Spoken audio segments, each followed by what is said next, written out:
We are going to take you to Hockenheim, West Germany. For coverage of the German Grand Prix, here's Ken Squire.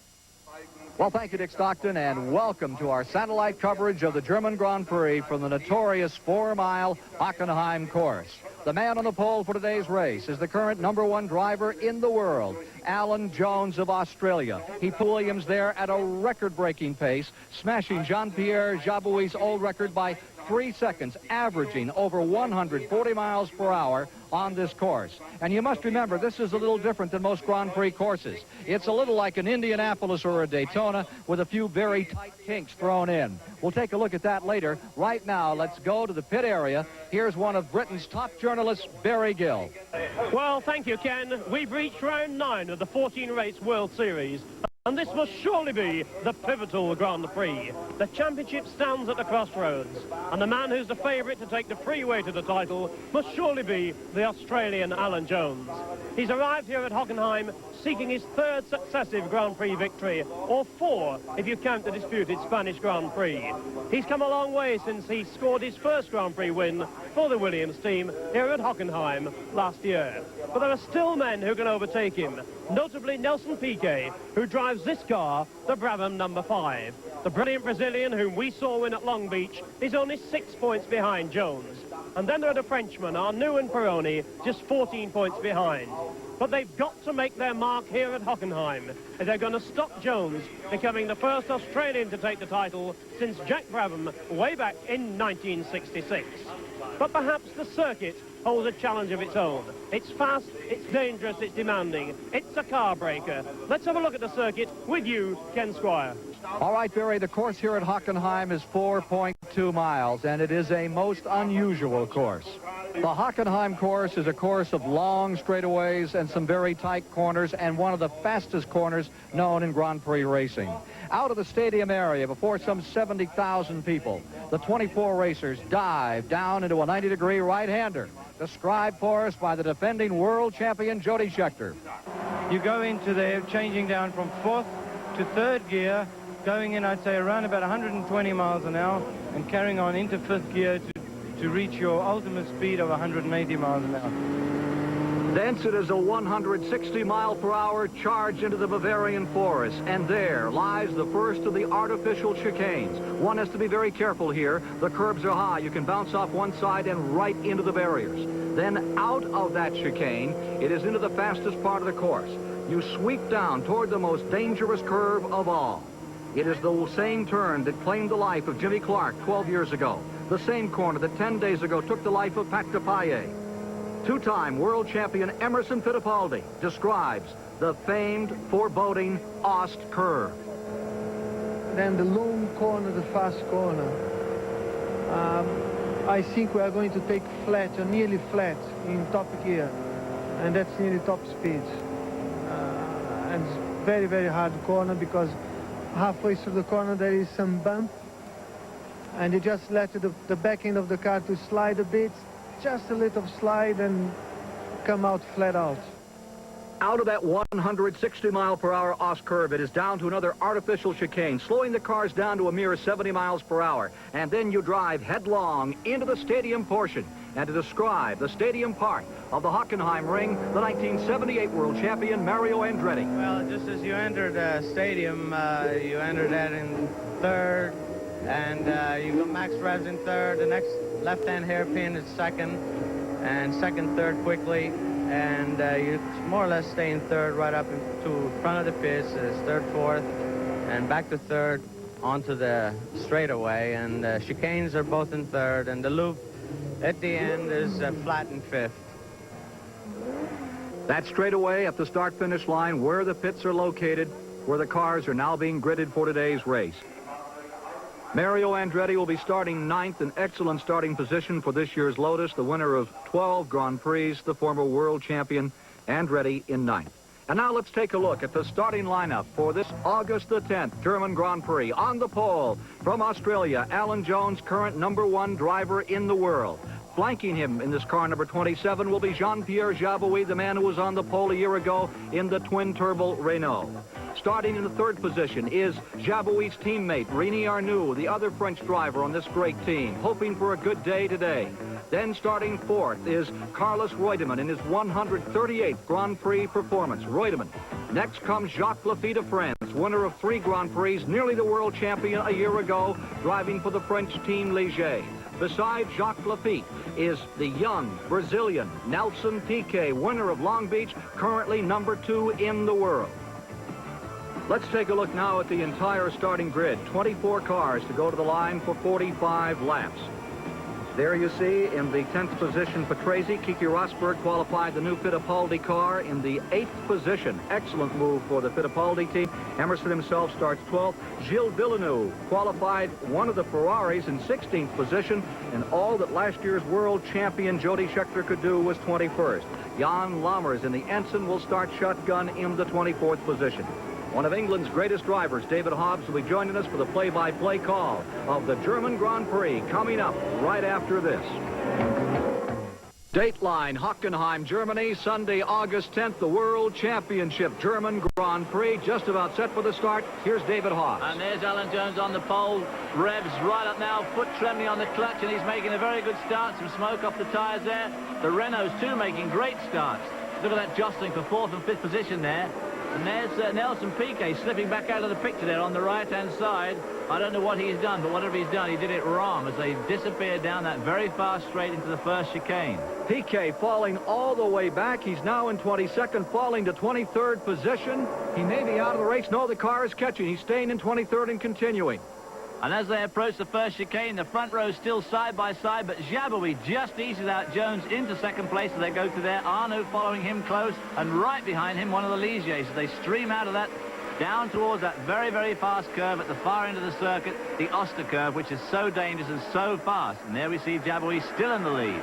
It'll be there from Alan Jones. Alan Jones slipping into second spot. Going third is Arnoux. Alan Jones making a very good start, but he's been overhauled just out of the chicane by this man, 37-year-old Jean-Pierre Jabouille.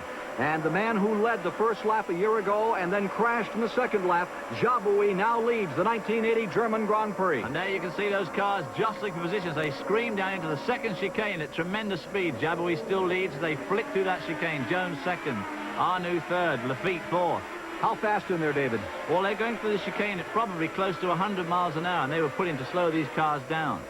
Jabouille out in front. Alan Jones in second. Currently, Jones number 1 in the world. Jabouille looking for his second Grand Prix win. Here they come into the stadium for the first time to complete lap number 1 of 45. I look at Jones catch up on braking there. My, he really outbraked that Renault of Jabouille, but Jabouille comes off that corner really fast as they scream through that left and right flick in the stadium in front of probably 80 or 90,000 people here. In all, they say there's over 100,000 here to David, some stretched out among the trees around this 4.2-mile course. It is Jean-Pierre Jabouille of France out in front. The English team, the Williams car, right there, runs in second with Alan Jones maintaining third. The second French Renault car driven by René Arnoux. And then comes the Ligier cars running in the 4th and 5th positions. There's a bit more jostling. Someone trying to get down the inside there. Can't see at this range who it is. The closest competition out at the moment is definitely between the teammates of Arnoux and Laffite in those two Ligiers. There we see them again, almost side by side as they come into the first chicane. In that tricky braking area there. You're braking on the curve, which is always obviously more difficult than braking in a straight line, streaming out of there onto that fast straight down to the Oster curve. Here they come for that 160-mile turn. The former interior decorator from Paris, France, out in front, Jean-Pierre Jabouille. Arnoux making a bit of ground there on Alan Jones. In fact, nibbling away at the back of Alvarez.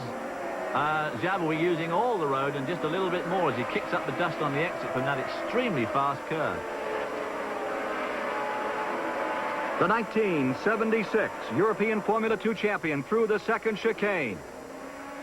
Jean-Pierre Jabouille has an interesting theory about luck. Most drivers consider luck to be a major part of motorsport. Jabouille says it has nothing to do with luck in racing. He says it all is based on problems. Here's what he told us earlier as we see him enter the stadium. But for me, first, I have a luck because I have a drive. I am very happy for that. And I remember the problem with Patrick. But the bad luck, I think, is not very bad luck because it's not the same thing. It's sometimes it's puncture, sometimes it's clutch, sometimes it's engine. For me, it's not bad luck. It's a problem, technical problem. Well, that's certainly a very philosophical outlook, but of course it just depends how lucky you are when those technical problems strike. And for instance, when Jean-Pierre and I drove together at Le Mans in 1972, we dropped out when lying second with only 50 minutes to go out of the 24 hours. I call that pretty damned unlucky at the time. Who was driving, you or him? Him. Who else? Of course. Jabouille, winner of the French Grand Prix, the first Frenchman to win that race in 50 years back in 1979. Now in front, there's Alan Jones, number 27, still in second place, and pulling away a bit is Jabouille at this juncture of the race. We are in lap number 3 of 45 on the 4.2-mile Hockenheim Ring here in Germany. This World Championship event, seeing the Renault, which had trouble here a year ago, and they both fell out in the early going, now sustaining first and third position. You can see what it increased a few moments ago, and I think we may have had a position change there. And Lafitte has exercised his team leadership and has in fact taken over from Pironi in 4th place. That drops Didier Pironi into the 5th position in the race, and running back in 6th is Carlos Reutemann. Reutemann now running in 6th in the second Williams car. But up in front, it's still Jabouille first, then Jones, and with a brand new chassis for this race, Arnoux runs in 3rd position. Arnoux seems to have been dropped a little bit by Jones, who catches up on that left-hand hairpin in the stadium here. Jones really makes a lot of ground on Jabouille, but Jabouille, when he comes off the corners, that Renault certainly seems to put the power down very, very satisfactorily. Look at him through this corner. Meanwhile, back in 7th place is Elio De Angelis, and Gilles Villeneuve is being shown in 8th with the 9th position, Nelson Piquet. Piquet has come back from 23rd to 5th in less than 4 laps, David. Yeah, there we see some of the fighting down there. We see Giacomelli in that last red car going out the picture behind Alain Prost in the McLaren. And then we see the 2 Candy Tyrrells. But here we are back on the main straight. And Jones and Jabouille and Arnoux seem to be settling down into some sort of rhythm here. No one seems to be able to make much ground on the others. Jones seems to catch up right in this corner and also when they enter the stadium on car number 15, Jabouille. I think there's no doubt about it that the Williams cars do have some of the best brakes out there. And the Renaults have a bit of a problem with their braking system. I'm not quite sure why. They use basically the same brakes, but Jones always makes ground on the brakes. Here he's doing it again. And then pulling away with the power on that long straightaway, the twin-turbo 6-cylinder Renault. The Ford Cosworth running in 2nd place around the Ost curve. That Williams car looking so much like a Lotus 79. Even Colin Chapman says that it's a tweaked-up 79. Well, Look at Jones there, dodging around in the slipstream of Jabouille as they go down to that chicane. And no doubt keeping old Jabouille's mind on his job as he's looking in the mirror. Alan Jones is closing up for first place another time. Now, you watch these cars as they come down. They're going to come into the stadium now. And you just watch, look at that dust being kicked up. Somebody else going a bit wide there. Look at the way those cars are bouncing around. And that car of Jones is really flicking around there. This demonstrates these cars have very hard springs because with the skirts and the downforce, they have to have very stiff springs. Otherwise, they'd just drag on the floor at speed. And, of course, when they hit bumps, it really bounces these cars around. 3,000 pounds of downforce as we look at the standings here with 4 laps complete in the German Grand Prix on this Sunday, August 10th from Hockenheim, Germany.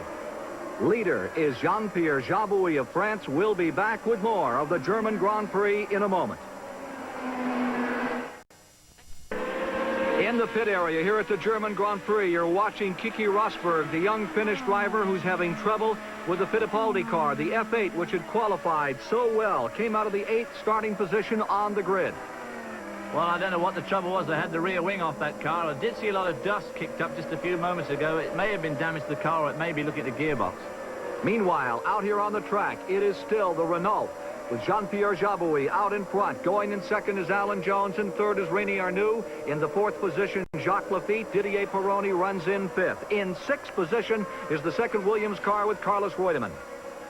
There we see Jabouille still running pretty smoothly here as they scream through that chicane. Alan Jones glued on pretty well behind him, and Arnoux right behind him as they sweep down this long. Nothing here is absolutely straight. As you can see, the whole thing curves, which of course is a bit tricky when you're doing 180 miles an hour because it doesn't give you a very long field of vision for a start off. Again through that Ost curve, just look at those cars, just like slot cars. And there's old Jabouille kicking up the dust again. Alan Jones, I suppose, giving the curb 2 or 3 feet to spare. How much downforce on those cars in that Ost curve, David? Well, at that sort of speed, 165 miles an hour, they're looking at around about 2,500 pounds of downforce generated by the ground effects on these cars with the skirts, the wings and the bodywork generally, plus the weight of the car, which is another 1,000, so you're looking at 3,000 pounds working on that suspension. And you can see that here when they brake for this fourth gear. Look at the way those cars are bouncing up and down. That too is a quick curve. That's 135 mile-an-hour core into the stadium here. No wonder they have suspension pieces break, and that may be what killed Patrick Depailler. Something breaking that with that tremendous downforce at the fast corner. Well, of course, everything has to be stressed up. The tire, the sidewall on these modern tires is about 4 times as stiff as it's...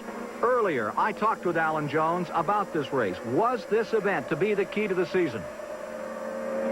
Oh, absolutely. I think that if I can consolidate after this race, I'll be looking really good. But as you say, if Nelson or Pironi have a good result here this weekend, well, then it's going to be right up. It's going to be anyone's championship, I think. Back with the action in the 8th of 45 laps with Jean-Pierre Jabouille still showing the way. Alan Jones still contending in second position. Arnoux in third. Jacques Lafitte right behind him, Pironi behind him, and there's Reutemann in the second Williams car. Not too far behind him. There you see the front 6 cars pretty evenly spaced out. Alan Jones pulling out of Jabouille's slipstream. I think he's just making his presence known as they sweep in again into this very fast corner, into the stadium in front of that huge crowd, as you can see, braking hard for that left-hander. And Jones again making ground. His brakes certainly seem to outperform Jabouille, but as they come off the corner, that French Renault with the turbocharged engine pulls out ground on the Williams car. Still in 7th position is Gilles Villeneuve. In the 8th position now is Mario Andretti. In the 9th position would be car number 5, Piquet.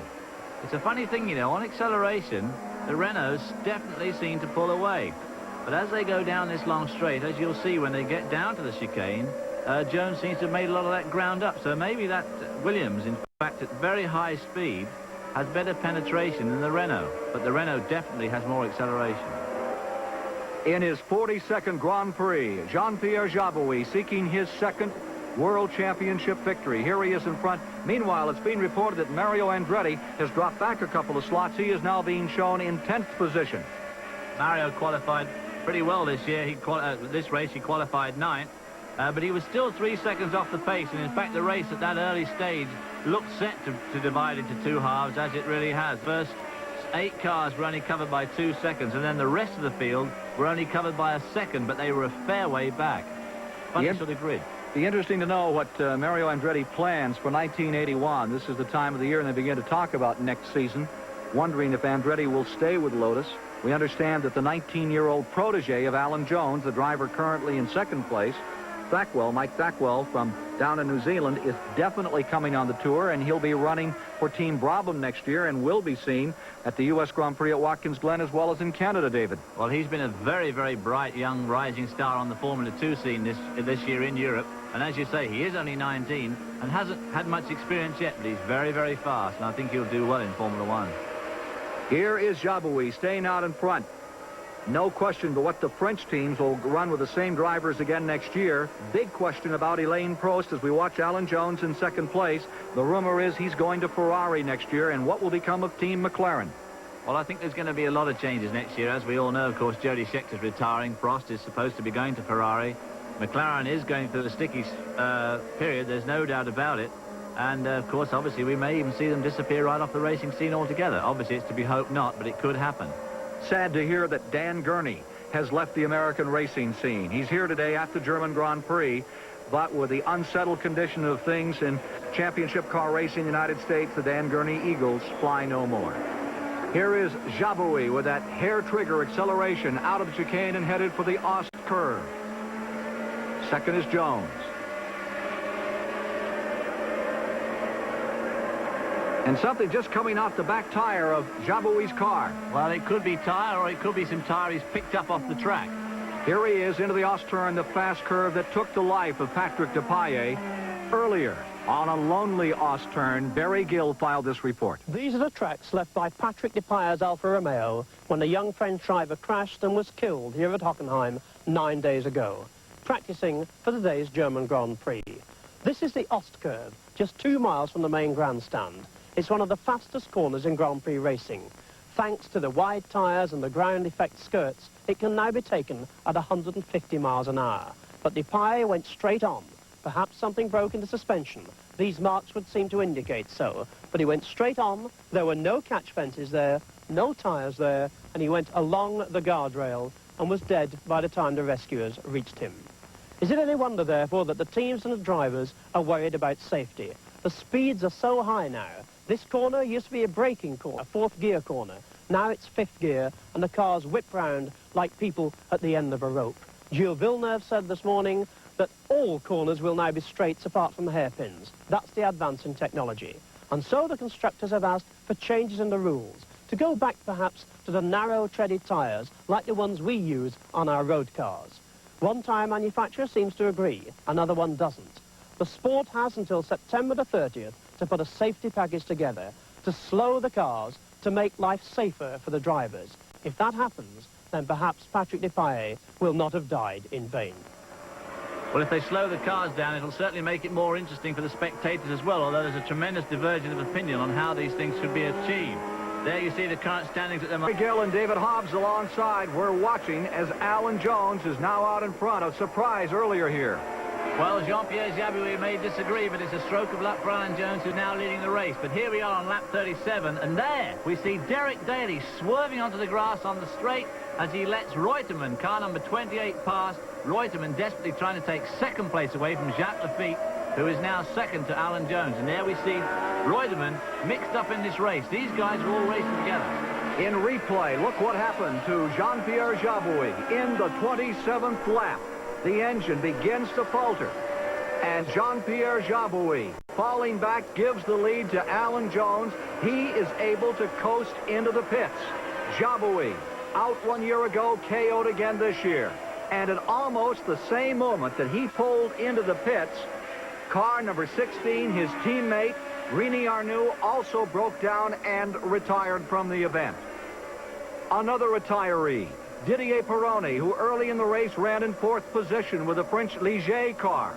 He was out in the 19th lap. Ilio De Angelis, who ran as high as 5th, has retired. Jody Scheckter has retired from the race. Mark Sewer, Alan Prost has retired. Fittipaldi and Rosberg with the Fittipaldi cars are also out of the race. Rabat, Jan Lammers, and Eddie Cheever have also fallen by the wayside. There's the man out in front, Alan Jones. And right there you're looking at his teammate.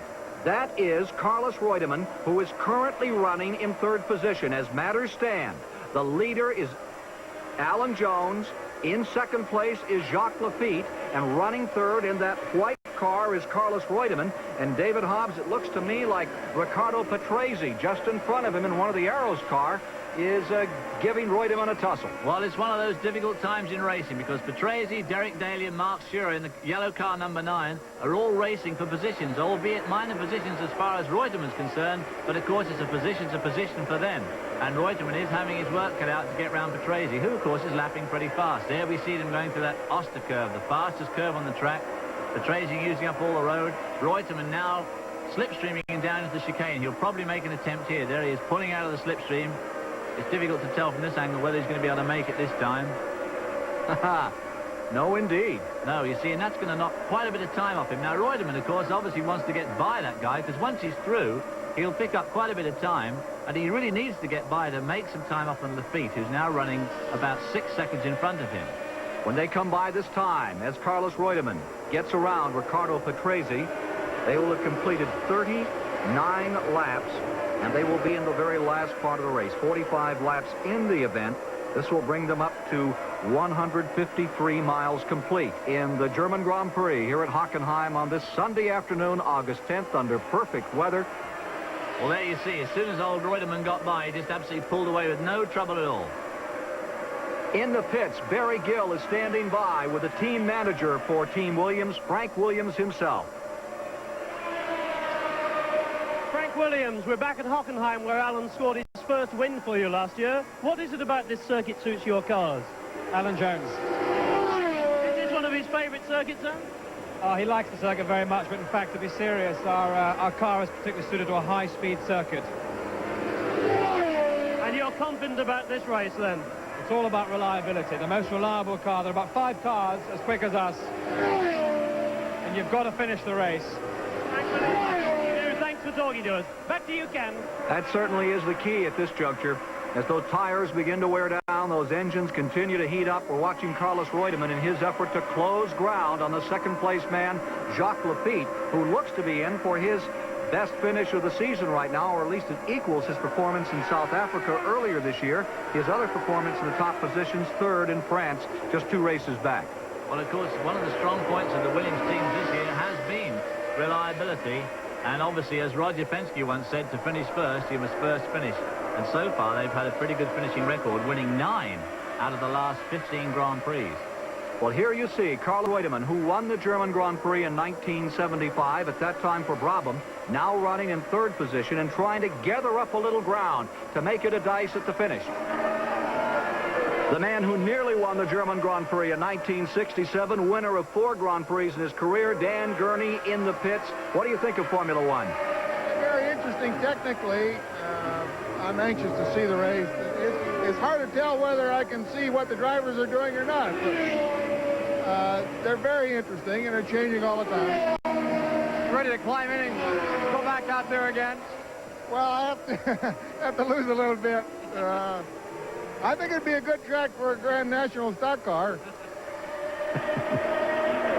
They'll put him away behind bars for 10 years for saying that. He was some stock car driver, and in fact, just a few months ago, he was some stock car driver back out of Riverside, California.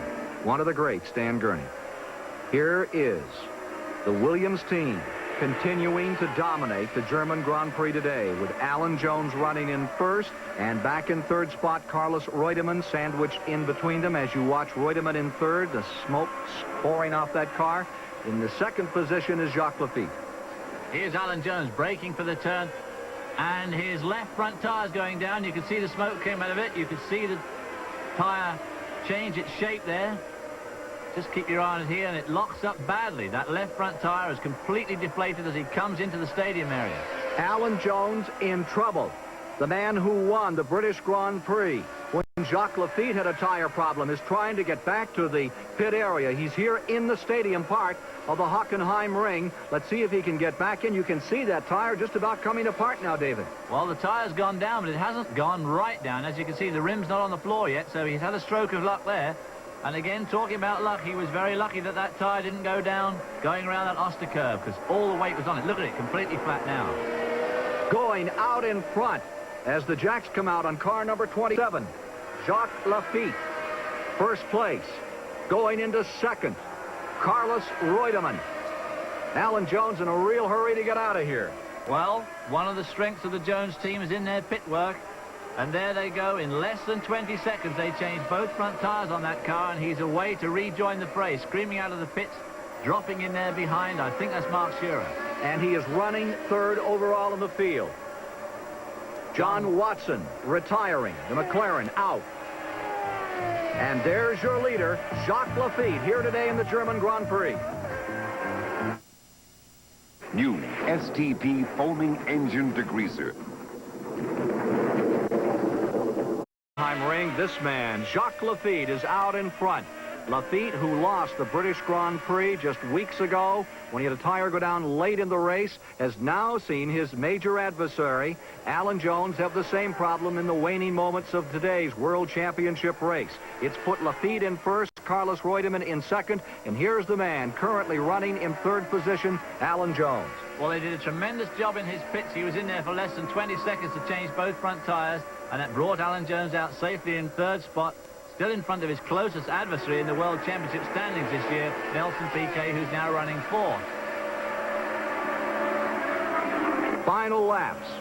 Question now is, and look at Alan Jones turn on the power with 2 new front tires. He's really getting a bite out here. He's going for the fastest lap in the race right now as we watch Jacques Laffite in number 26, trying for his 1st win since Brazil, 1979.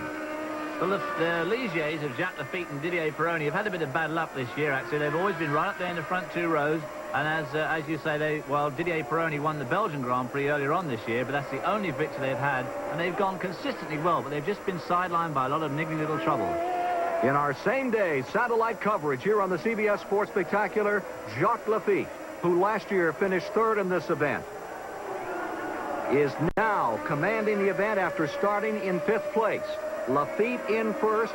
Reutemann is trying to close, and I'm sure that if Alan Jones can get any ground back at all, let's check some intervals here. The interval between the first and second place cars, David, as we get down toward the finish of this event. Well, earlier on. Now, here we see a reversal of fortune. This is Jacques Lafitte at Brands Hatch. The left rear tire deflates at the fastest point of the Brands Hatch circuit. He fights for control. The wheels are off the ground. He slides across. He's very lucky to hit that catch fence. By that time, it reduced his speed, and he just gently nudges that tire wall.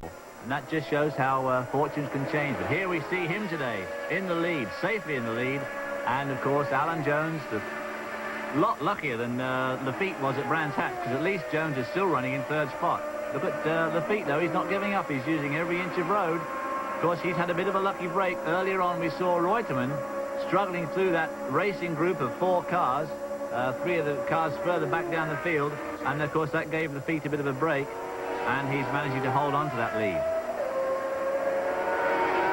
Jacques Lafitte still in command. Out trouble for Elio De Angelis in the Essex car. One of the Chapman entries in trouble. Andretti is still on the track, and he is being currently shown running up in the top 7. Mario Andretti not scoring points today, but the Essex car, the Lotus, is continuing to run to the finish, which is an improvement, David.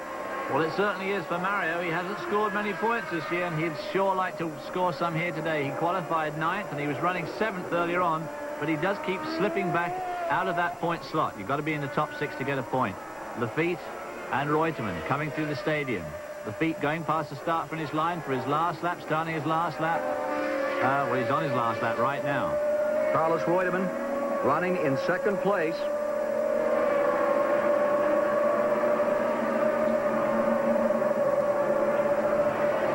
Here's Lafitte, keying in for his 4th career victory. It's about 4 miles away from right now. Well, of course, this is the time when Lafitte is hearing all sorts of noises. He's feeling tires go flat. He's feeling clutch pedals break off. He's feeling accelerator cables snap. And he's hearing all sorts of funny noises in that car on this last and crucial lap.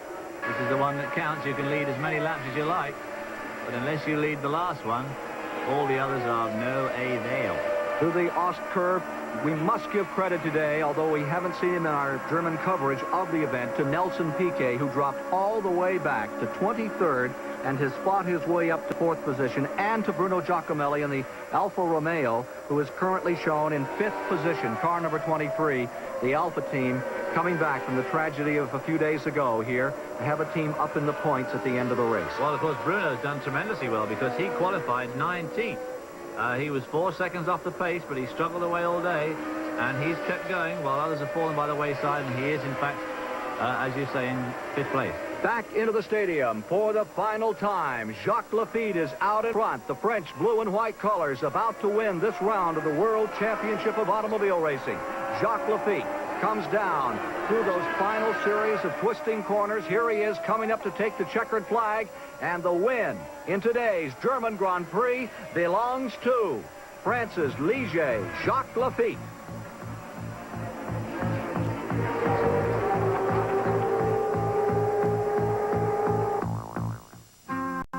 Lafitte moves from 6th to 4th, and 2nd goes from 5th to 3rd. Let's go down to Barry Gill with the winner. Jacques Lafitte, many congratulations on a most dramatic victory. After the British Grand Prix, you must have thought your luck was never going to change. Yeah, but I think today's changed, and I have a lot of luck today to win because there's 3 cars in front of me. But I think the race is like that, and it's a good win for me. Jack, it really was complete revenge for Brands Hatch. At Brands Hatch, you were in front of Alan Jones, and then you had a puncher. This time he had one. What did you think when you went past him? I think it's my time to win, and I was very happy. But it's not a revenge for me. I know the race, and I'm very lucky to win today. But I think it's normal because since the beginning of the year I was not so much reused, you know, and now is my time, and I'm very happy. This is your first win, Jack, since Brazil in '79. It must have seemed a long wait. It's a long wait, but, you know, it's not too difficult to wait because we are always in the front row, first or second row with Didier, and racing like that, I think if we can go like that for 2 or 3 years, I'm very happy to go on like that. And what about the championship this year? Have you given it up yet or not? No, I think Alan it was very difficult for me and Didier to beat Alan Jones, sure.